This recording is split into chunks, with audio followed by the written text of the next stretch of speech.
અને તેનો ભોગ સમગ્ર સૃષ્ટિ બને છે અને આની બધી સંપૂર્ણ જવાબદાર માનવી છે.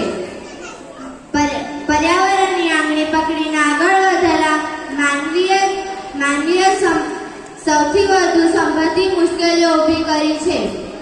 જંગલોના આડેધડ વિનાશ કરી હરિયાળી ધરતીને નાશ કરવાનો પ્રયત્ન કર્યો છે અને આની અસર માનવી સ્વાસ્થ્ય ઉપર મોટા પ્રમાણમાં થવા લાગી છે.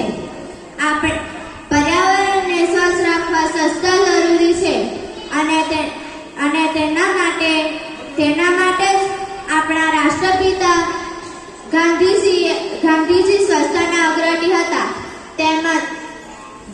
તેમજ માનનીય વડાપ્રધાન શ્રી નરેન્દ્રભાઈ મોદીજીએ પણ સ્વચ્છતા માટે ઘણા પ્રયત્નો કર્યા છે. આપણે પર્યાવરણની સુરક્ષા કરીને વિવિધ રોગોનો ફેલાવો અટકાવી શકીએ છીએ.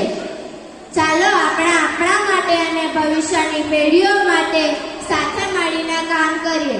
જય હિન્દ.